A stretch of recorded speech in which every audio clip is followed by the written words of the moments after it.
का 75वां वर्ष मना रहे हैं। पूरे देश में आज हमारे जो है प्रधानमंत्री जी ने अमृत महोत्सव की जो शुरुआत की थी, आज वो पूरा हो रहा है। एक साल से जो है अमृत महोत्सव मना रहे 75वां साल। भारत देश आजाद हुए, अनेकों जो है वीरों ने कुर्बानियां दी, शहादतें दी, लड़ाइयां लड़ी और उसके बाद हम लोगों को देश की आजादी मिली। इस देश की आजादी मिलने के बाद आज जो हम बैठे हैं खुली हवा में, जो हम सांस ले रहे हैं, हम लोग जो है उन सभी शहीदों को नमन करते हैं। हम उन सभी को प्रणाम करते हैं जिन्होंने इस देश की आजादी के लिए अपने जीवन न्यौछावर कर दिए। आज हम लोग जो 75 साल ये पूरे मना रहे हैं, इसके अंदर हम लोगों को बहुत सारे अधिकार मिले, बहुत सारी चीजें मिली, कुछ चीजें कमी भी रह गई। उस प्रकार से जैसे शिक्षा होनी चाहिए थी उतना विकास नहीं हुआ, उस प्रकार से जितना रोजगार होना चाहिए था उतना विकास नहीं हुआ, और कुछ चीजों के ऊपर जो सवाल अब भी है। लेकिन मैं सभी लोगों से रिक्वेस्ट करता हूं, जितने भी लोग यहाँ पर बैठे हैं, अब अपने बच्चों को इस तरीके से पढ़ाया जाना चाहिए, इतना ध्यान दिया जाना चाहिए कि जब हम देश की आजादी का 100वां वर्ष मनाएं तो देश के अंदर बेरोजगारी ना हो, देश के अंदर उस टाइम पर गरीबी ना हो।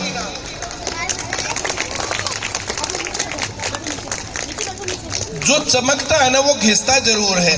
चाहे इसमें पैसे को घिस के देख लो चमकेगा, पत्थर है उसको घिस के देख लो चमकेगा। वही मेहनत से जो बच्चा जो घिसता है ना तो वो भी चमकता है।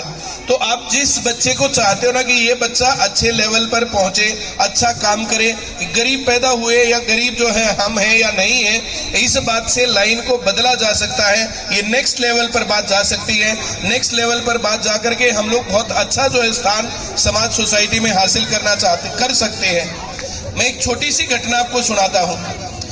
हमारे माननीय राष्ट्रपति हुए हैं डॉक्टर APJ अब्दुल कलाम। जैसे किन आदमियों ने उनका नाम नहीं सुना?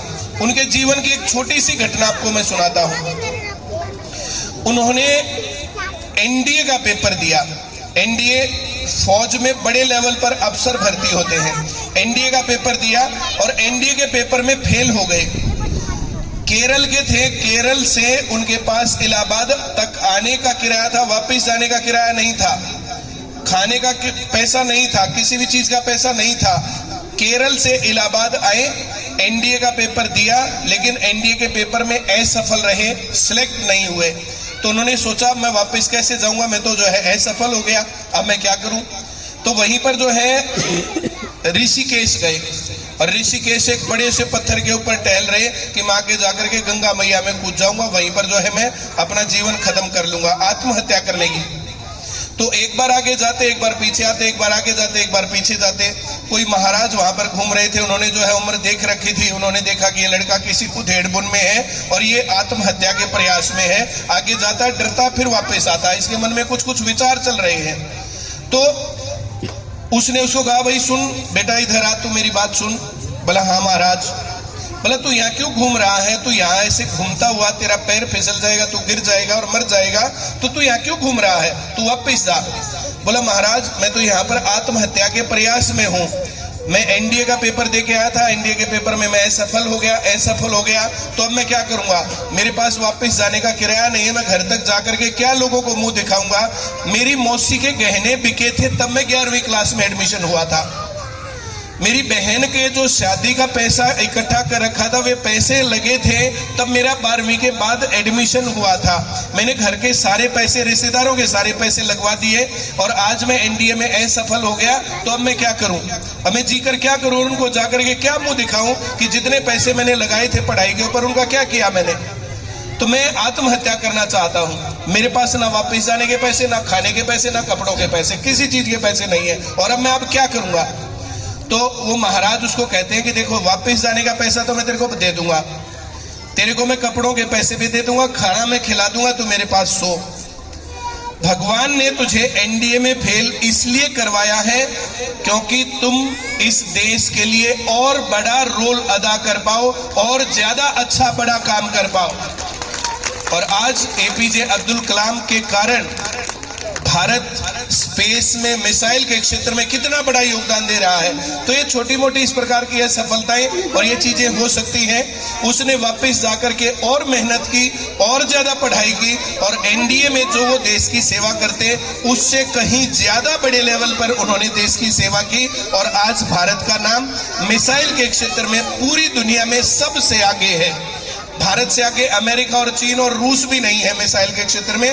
तो एक एक बच्चा, जो ये बच्चे यहाँ पर बैठे हैं, इनको अगर सही तरीके से पढ़ाया जाए, मार्गदर्शन दिया जाए और कुछ बड़ा अचीव करने को उनको बोला जाए तो ये लोग भी कुछ भी कर सकते हैं। हर एक बच्चे के अंदर अपार संभावनाएं हैं। इनके अंदर आगे बढ़ने का अपार जो है जज्बा मौजूद है। इन बच्चों को बस जो थोड़ा सा सिखाना है, समझाना है और इनको नेक्स्ट लेवल पर लेके जाने के कि भाई तुम जा सकते हो, ये विश्वास जताना इनके ऊपर।